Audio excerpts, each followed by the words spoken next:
We think our patch symbolizes the teamwork, not only here at the Johnson Space Center, but across the NASA contractor team and bridging the oceans all the way over to Russia. And I think the successful accomplishment of Shannon's long-duration mission and our successful docking and joint operations aboard the Mir is testimony to that fact. We had a pretty spectacular night launch at the end of our day. Let me tell you, there wasn't anybody that was dozing off on the flight deck, though, because as soon as we cleared the tower, the master alarms started going off. And it seemed like they were going off all the way to main engine cutoff about 8.5 minutes later. Right after main engine cutoff, I said, tell the Mir that Atlantis is underway. And then we heard that Shannon even saw us all the way to main engine cutoff from the Mir, which was pretty spectacular. Right after we got on orbit, you could see it was a night launch, but where we were in the world, it was already daytime, and we saw the sun rise on orbit and immediately put Terry to work, not only on the APU subsystem, but also on the overhead panel. And this is what starts turning what is a rocket ship there for 8.5 minutes into a spacecraft for 10 days.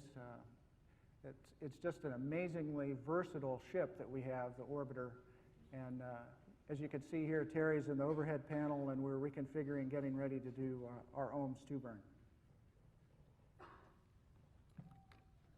One of the things you might have noticed in that slide was that I wasn't sweating. One of my fellow crew members pointed out that was the first time he had seen anyone get to orbit and not be drenched, and that's in large measure to the liquid cooling garment that we wear under our spacesuit now. And I tell you, we'd all like to thank the people that came up with that for us. Once we got on orbit, we had a few days to do science before we docked with the Mir. This is one of our experiments. Carl Walz is holding something called MGM, or it's called the mechanics of granular materials. And it studies the behavior of materials like sand, which is what's in that container, or any other granular material. And we hope that with this experiment, engineers will be able to use the information to strengthen building codes in earthquake areas, get more information about what triggers avalanches, study beach erosion, even the behavior of materials in silos. It was a good experiment, and they got good information out of it. Next slide, please. Bill, can you back up one? I just wanted to say one more thing, please. You might notice Carl's hat there. He was wishing that he had a St. Louis Cardinal hat on. Next slide, please. We called this slide the attack of the water bags. One of the things we transferred to Mir was water. Unlike us, where we make water with our fuel cells when we produce electricity, they don't make water, and it has to be carried up to them.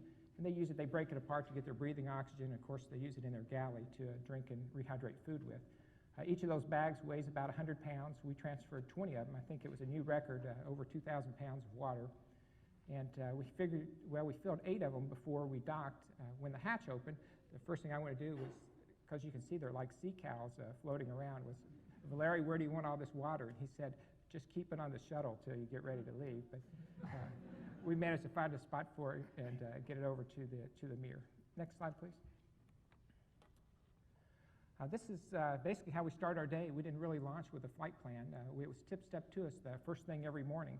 And you can see the tips machine there and the roll of paper that comes out. It was pretty extensive, and it took us a while to cut and paste into our flight plan every day. Jay also has on a headphone there that's connected to our VHF radio.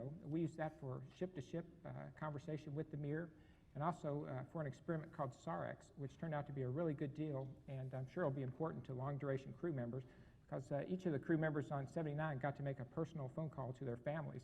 And I can tell you that's a real boost for morale after you've been up there for a while. And we also used it to find out sports scores, things like that, with random contacts. And just to the right of Jay is one of our freezers, the blue box there, and that was used to return biological samples from Shannon's stay on Mir back to Earth. Next slide. On flight day 4, we got ready to do our rendezvous. Bill got back in his commander's chair and picked out the rendezvous checklist and did a series of burns, of course, to start our preparation for the rendezvous. Bill?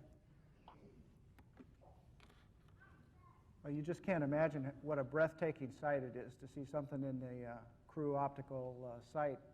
That is the mirror at approximately 600 feet away. And of course, we could see it much further out as the brightest star in the sky, but as soon as we had done all our mid-course correction burns, you could start to see a little glimmer, and then you'd see detail in the solar arrays and then the modules. But I think this picture here at 600 feet shows you just what a remarkable complex it is that they've assembled over the last 10 years. Of course, the difference between our flight and the previous one was the orbiter was a little different with a double space hab module. And the other thing was the mirror was a little bit different, because during Shannon's stay on board, the Perota, which means nature, science module had arrived. So we had a different orbiter configuration and a different mirror configuration. This is a shot that Shannon took of our arrival, and we're inside 170 feet at this point. You can see towards the aft part of the payload bay the double space hab module, and then towards the forward part you can see the orbiter docking system with the androgynous docking adapter there at the top, the black part. You can also see our KU band radar slung over there on top of the radiator on the right-hand side of the orbiter. We've got our noses pressed to those overhead windows, those two little windows there, looking at Shannon as she's looking at us, as you might imagine. And you can also see the reaction control jets kind of around the periphery of the orbiter there.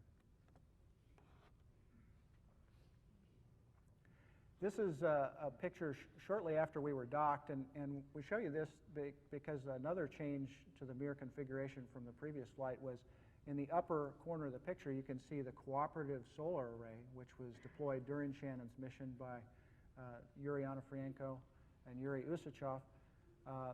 That array extends down below the nose of the orbiter during the approach. The other thing that you see extending over the forward part of the payload bay is one of the base block arrays on the Mir station that extended down within a couple feet of the overhead window. You can see it in its unfeathered position right now after we've arrived, and the solar arrays are trying to track the sun and gather solar energy. But during the actual docking, that particular array was cutting across the left-hand overhead window.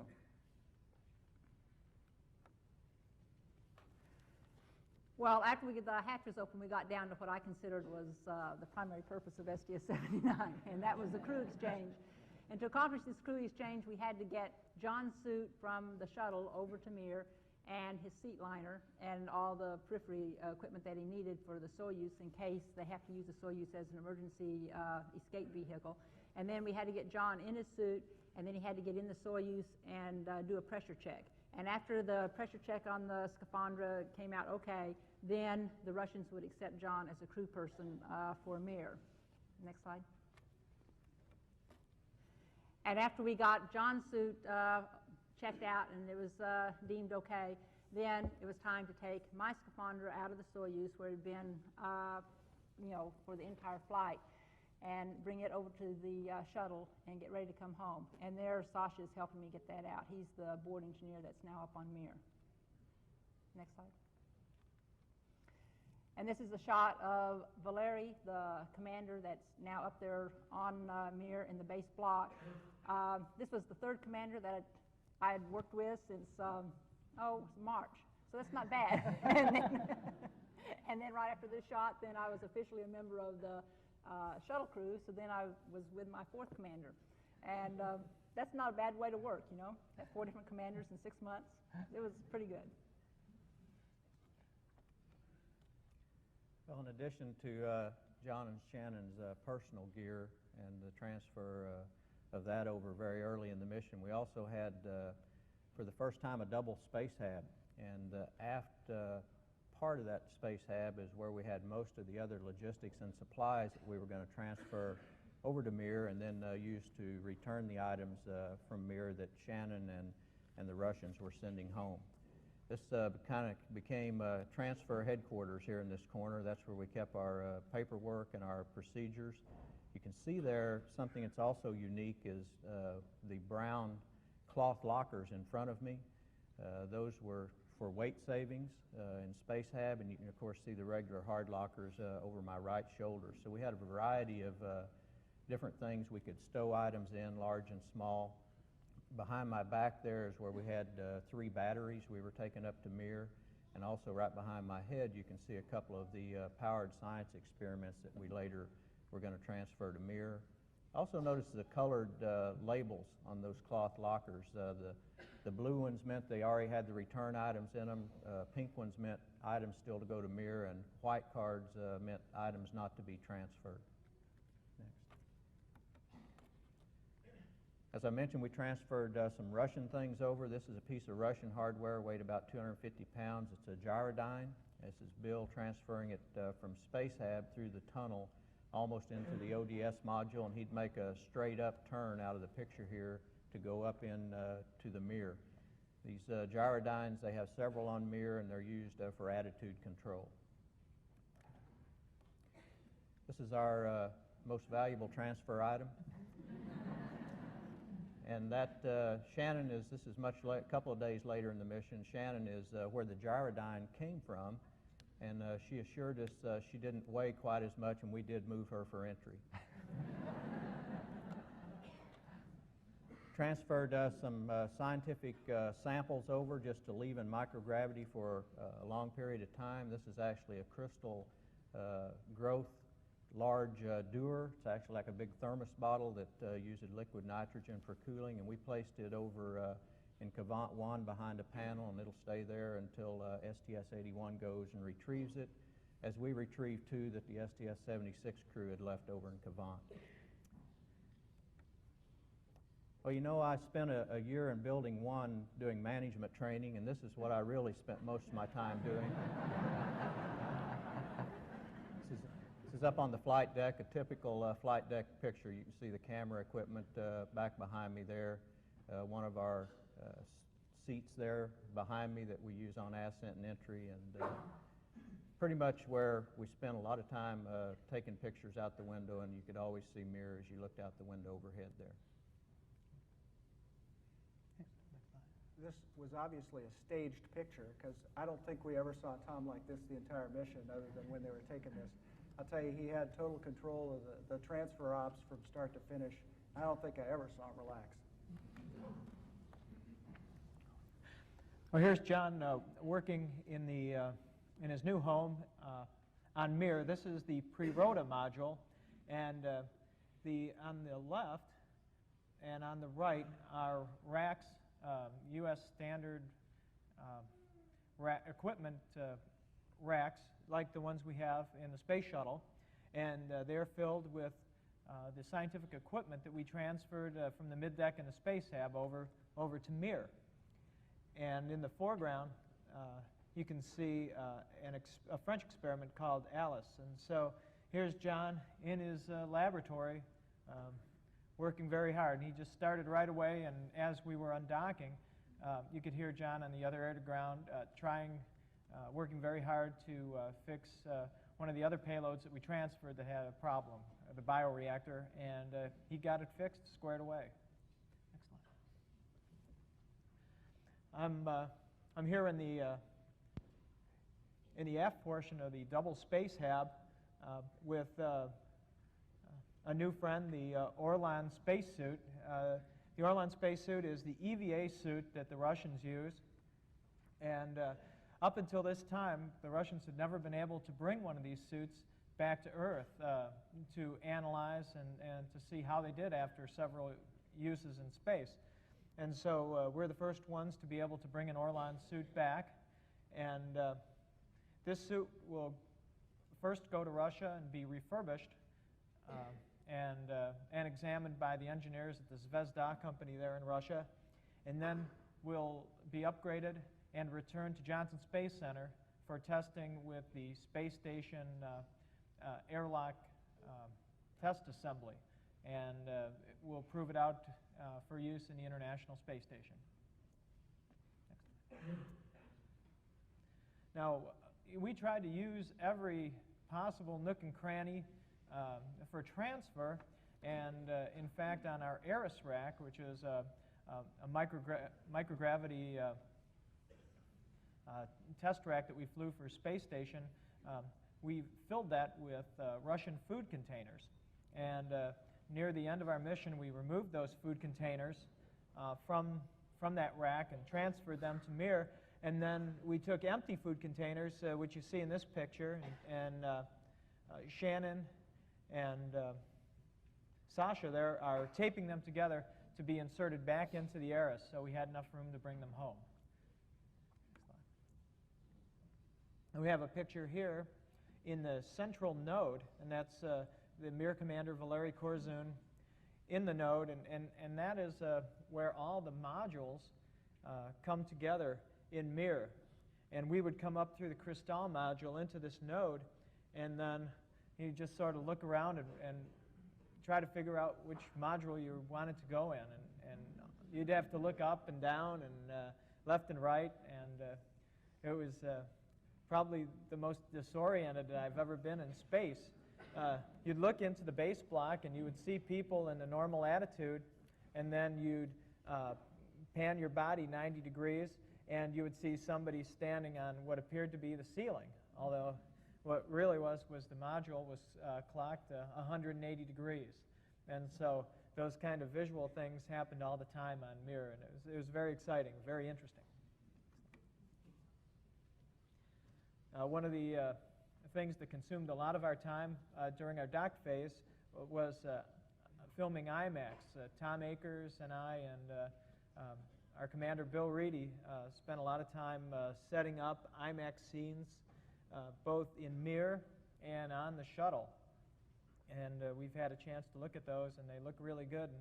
And we're looking for the incorporation of these scenes into the new IMAX film about our Phase 1 program to Mir. And that's supposed to be released in March of '97 to a theater near you. So stay tuned. And this is a picture of Shannon, and this is in the tunnel adapter of the space shuttle. She made sure she was on the right side of the hatch when we got ready to undock.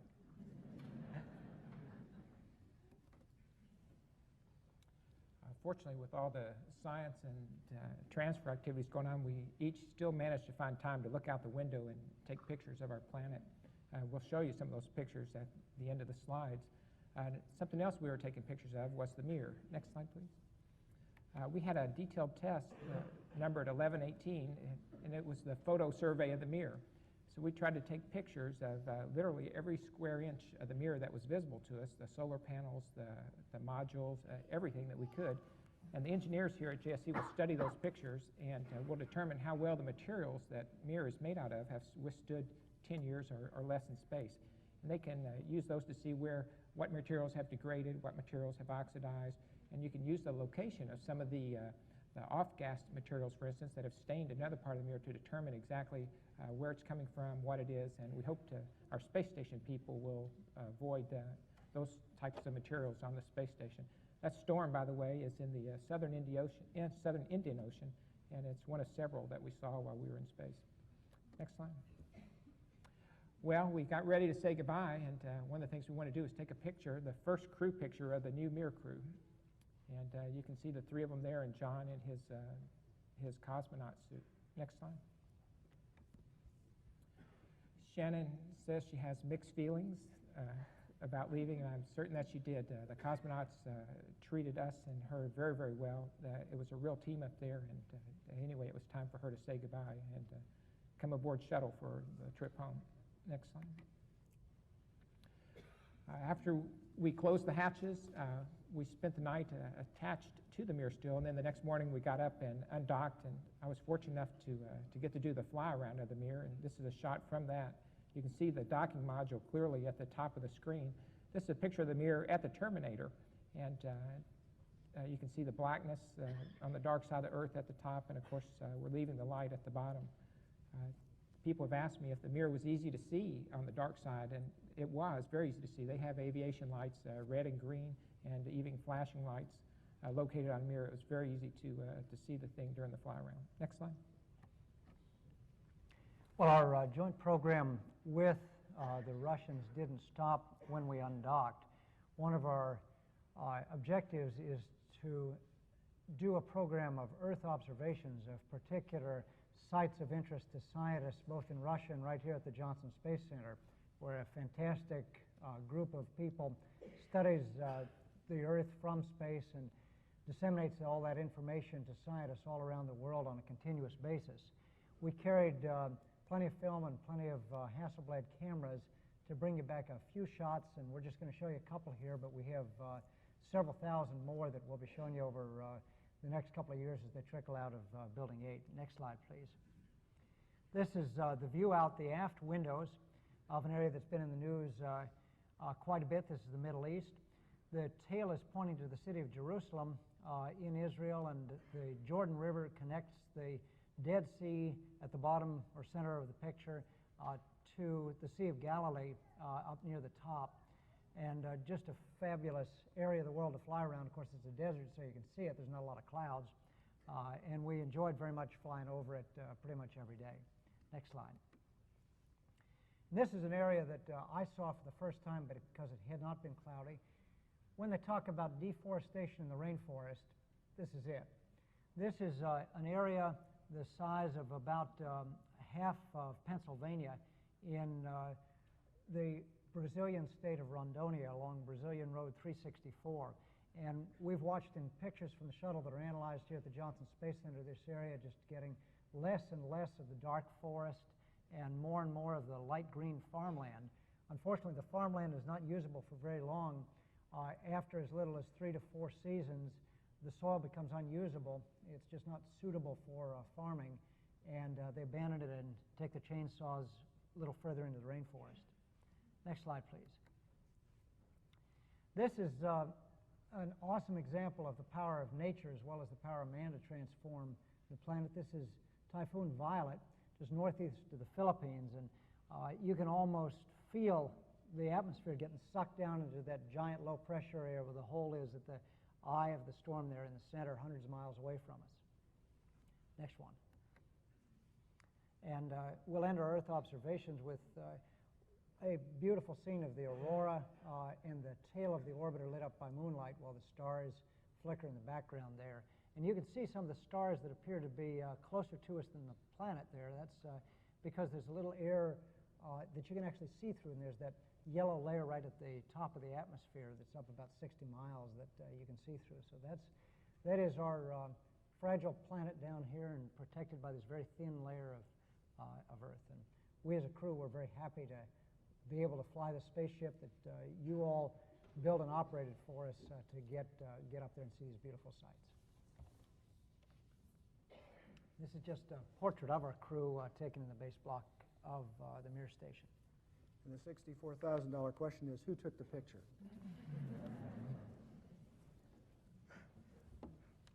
Well, that concludes the slides. We have a short movie that we'd like to show you of footage that we assembled from our mission. Our sponsor, the crew patch. This is suiting up before we're getting ready to go. Terry Wilcutt, the pilot. Jay Apt, MS-1. MS-2, Tom Akers. MS-3, Carl Walz. And John.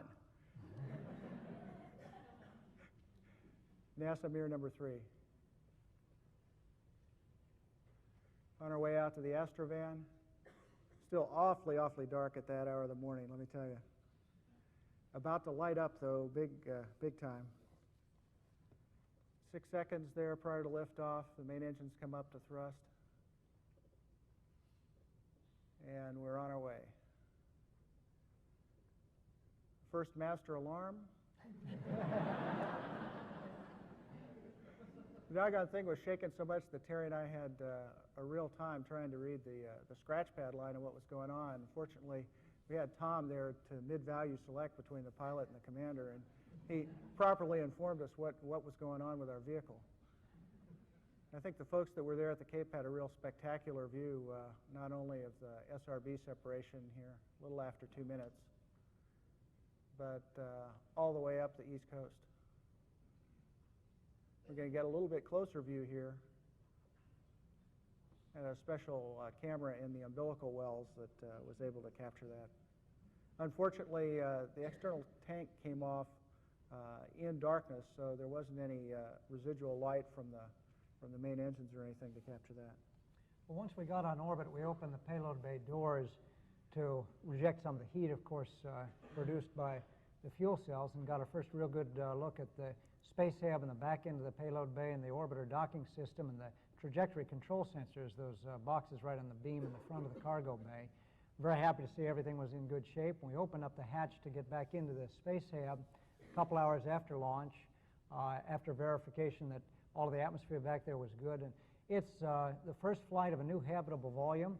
It went just great. What a wonderful place to work and have all the logistics and live and sleep. It was just huge. I mean, it was like a big building inside. And those of you who have offices around JSC know what I mean when I say this is a lot bigger than any office I've ever had. Terry's getting ready here to transfer some of the water, specifically squeezing out a sample into a sample bag for analysis on the ground. And boy, it's a good thing he was in the best shape of anybody on the crew, except maybe Shannon, to go do that. It was pretty hard. Here we are checking out one of the JSC experiments on board a bioreactor, so-called. It is designed to supply nutrients to all sides of a cell in 3 dimensions. Unlike a 2-dimensional petri dish, cells can grow just like they do in the living body. We took sterile samples of that, as John will do every week that he's up on orbit, to ensure for the principal investigator, a doctor up at Massachusetts Institute of Technology, that everything is working well. If all goes well, we'll learn how well cartilage, like is in your knees or your nose, grows up there on orbit. Here we are on the second day of the flight, preparing the active rack isolation system, a risk mitigation experiment for space station, for test. We tilted the rack out, just as people will do hundreds of times on the International Space Station. And this thing that about the size of a big vending machine here, and about the same weight too, we're real careful with, and took all 3 of us to get that out there and make sure it was all in good shape. Then Carl and I went to work setting it up for what turned out to be many days of tests on board. The idea of that system was to isolate the small vibrations that you have in space for the benefit of experiments such as this one. This is a furnace that was to melt metals. Sintered metals are used in everything from machine tools to exotic space structures. Here we are inserting a sample into that furnace for melting and later analysis on the ground. Back in the back, Tom was examining all of his transfer items and getting everything ready for transfer. And here he's getting a computer out that John will need on Mir and putting it into a bag where it can be efficiently transferred as soon as we get docked. He did a fabulous job getting everything ready so that when we docked, bang, it was ready and everything got over. It was just super. That bright star that you see in the center of the optical site there is the Mir station, and at this point we're about 2 miles away, and we're going to show you just a couple time slices here. Now we're about a mile away. Now we're getting to about 600 feet. And this is how we had the cockpit laid out. Terry was in the front, and he was doing the mid-course burns. Jay had the master checklist. And then Tom was doing the handheld laser, and Carl was working the camera as well. John was our communicator. And that left me free to do a little bit of flying. And what you can see here are the forward reaction control jets firing as we're approaching the Mir station. This is approximately 170 feet as we're continuing to close, and you can see the whole Mir station at that point. Shannon's eye view of us on our approach. Here we're about 10 feet, and you can see the docking module very well coming into the payload bay. This is a view out of our truss camera that was located adjacent to our docking system. And you can see that the closure is just ever so slow. It's about a yard in 30 seconds, so you almost can't walk that slowly. About this time, Tom is calling pedal overlap, and then when we get to 2 inches, we fire post-contact thrusters to just nudge the 2 vehicles together so that we get a hard docking.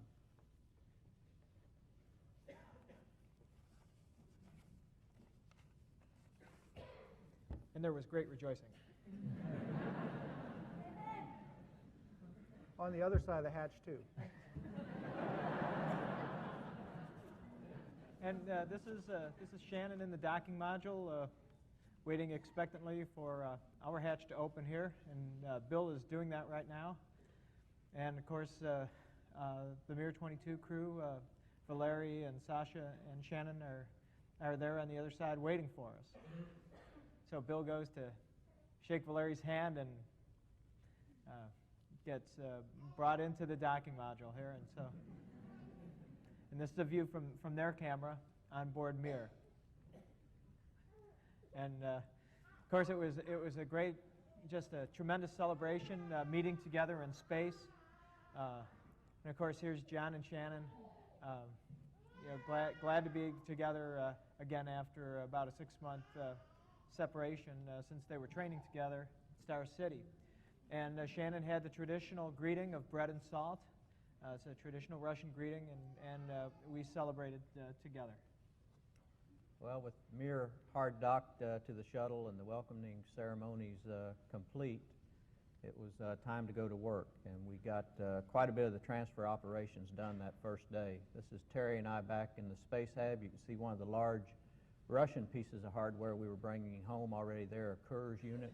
We had 2 of those. We also did, for the first time, powered transfers, where we had scientific experiments under power on Shuttle that we powered down and then moved over to Mir. This is Jay. It's one of 2 incubators that keep a controlled temperature environment for several different varieties of samples in those. Took it over to the new module on Mir, Peroda, and inserted it in a locker and powered it up. During all of the transfer operations and other activities, Shannon, every day we were there, exercised for 2 hours each day here on the treadmill in the base block. And one of the final transfer items, which Carl mentioned, was the 350 pounds of Russian food we had in the Eris experiment. And this is just checking to make sure we hadn't left any in before we stowed the empty containers. Now we'll take a quick look, a quick tour of Mir. This was my home for 6 months. Now, as you see, we're going through here, we were going through the docking module, and now this is in Crystal. You can see that there's lots of ventilation tubes, there's lots of wires, there's lots of equipment that's stored there, and there's a bungee cord that sort of helps you navigate back and forth. First we're going to stop off here at the greenhouse. Due to the slip, I was fortunate and was able to get this started, and it was really sort of neat to see the wheat, see it start to grow. It reminded me of Oklahoma, where I used to live. And for the first time, just before I left, the wheat was actually going to seed. And so for the first time in space, we had started with the seed and it had gone to seed. And so I think that's just pretty neat. Going on, this is Peroda, the new module that came while I was there, and it's full of various scientific equipment. As you can see, there's a glove box, and it just worked outstanding. Actually, all the United States equipment that was there in Peroda worked really, really well. This chair there in the middle is one of the French experiments that came up on Progress, and it's left there. There's just lots of equipment in Mir. There's German equipment, French equipment, there's the United States equipment, and it's all there. And it's very difficult to find places to store stuff. In the back of Peroda, you can see the BTS and the rest of the United States experiments. Now, this is the node, and everything joins up here. And after Peroda came and then after Progress came, Yuri pointed out to me that for the first time in the history of the station of Mir, all the nodes were occupied, and that was a new record. That's what it was designed for, and that's how it got set up. Oh, and this is inside Soyuz, which was there, and there's our scaphanders. In case there was an emergency, we could have gotten in the Soyuz and come home. And the Soyuz is still there, and it's the return vehicle for Valerie and Sasha. This is in the base block, and you can see the table back there. Valerie's back there by the table. The table was sort of the central place in Mir, and that's where, if you weren't working somewhere else, you sort of congregated there to talk to the ground, eat, and do all the various activities that you have. And then you could look, the cosmonauts each had a small cabin on each side, which was very nice. They could keep their personal things there, and then they had a little window that they could look out. And this happens to be Sasha's little cabin, and the pictures of his family. He has a 3-month-old son, and so he had his pictures hanging up there, and then all their personal equipment, their toothpaste and everything could be kept in one place. And then the sleeping bag was hung up on the wall. And as you looked out the window when the shuttle was there, then you could see the shuttle dock there. Also in the base block was a ham radio, and we used it to talk many times when we were coming over Houston. You could talk to your family, and Valerie and Sasha also liked to use the ham radio a lot. This is another view in the base block going toward the Synthronal post, and Valerie was headed in that direction. And you can see the bungee cords that were stretched out there that help you navigate back and forth. This is Inspector. John has just moved in. It was all nice and clean and all picked up, but then all the new stuff got in there.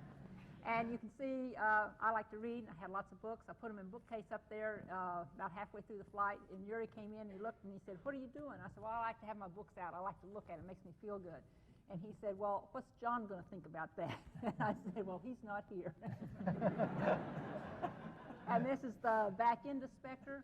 And you can see those are the big gray things are 2 cameras, Earth viewing cameras. But then those white bags are all the science equipment that we transferred over for John, and they're all stacked up there.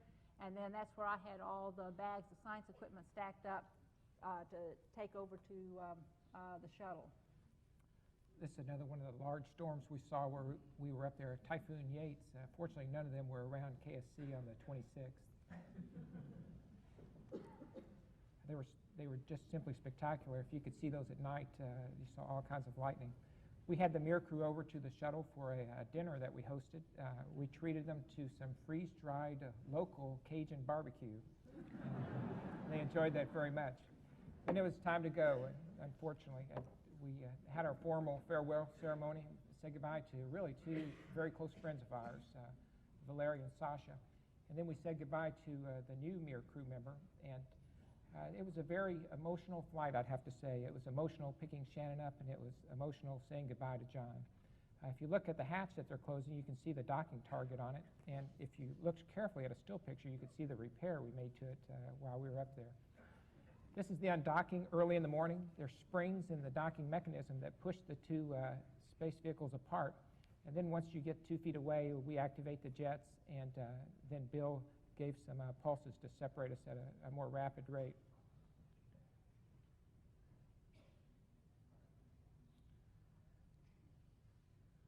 This is a view out one of the truss camera, we call it. It's an alternate docking camera. Again, there goes the docking module away from us. We drifted out to about 150 feet, and then Bill and I traded places so that I could do the fly around. And my hat's off to all the ground people that arranged the timing, so we got pictures like this. This is the southern island of New Zealand. The Southern Alps are on there. Our geologists are particularly interested in this area because it has a lot of volcanoes and some geologic faults. Again, the Mir in another attitude during the fly-around. It seemed to change colors depending on how close we were to the Terminator. It was really, really beautiful. This is off the coast of Australia, and that's that island that the Mir is approaching right now is Fraser Island, and the town of Brisbane is just up the coast from that. Here's the northeastern part of Australia again. It's one of the capes up there, and what you've got on the left side, as we look at it, is the Great Barrier Reef, and on the right side of Australia there is the Gulf of Carpentaria. Again, we did the fly around to set up shots for the IMAX and again for Mir photo survey. Then it really was time to go home. We finished up the science and the packing in the back and closed the doors.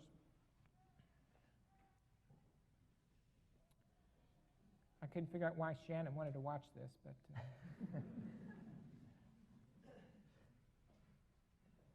Then we turned our space shuttle into the re-entry vehicle that it was designed to be. The pink out the windows is the fire or the plasma that surrounds the orbiter during re-entry. That stuff seems to reach a critical mass up around the tail, and you get the explosions like that that give the orbiter a thump every time you see an explosion. That's sunrise over my right shoulder while we're in a row there. Bill? Well, we had almost a 360-degree turn to get aligned with runway 15 at the Cape, and it was a right-hand turn all the way around. So I looked at nothing but instruments, and Terry had a real nice view of the Cape. Got rolled out on final, and it was just the most perfect day you can imagine to come back to Florida. Just a light breeze, about 80 degrees, and bright sunshine. Terry put the gear down there at 300 feet. Doing the final flare here at about 50 feet. We never did see the birds, by the way. And coming on in. And I'll tell you, the orbiter just handles like a dream. You can see a little bit of oscillation as the drag chute comes out. Nose is cushioned onto the runway by the drag chute disreefing, and then doggone drag chute works so good that you just don't even need any brakes hardly at all. And about 90 knots, we just kind of tested them just to make sure they were working. And we stopped with about 3,000 feet to go there at Kennedy Space Center.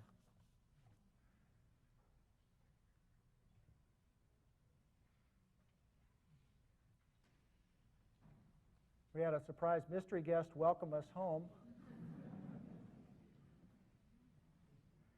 I'll tell you, we were just terrifically honored and proud to be there, to be with Shannon and welcome her home, to be the first to welcome her home, I guess, from space.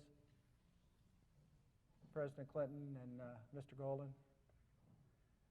We got a chance to give him one of our crew symbols and crew hat, and of course a Welcome Home Shannon T-shirt. So.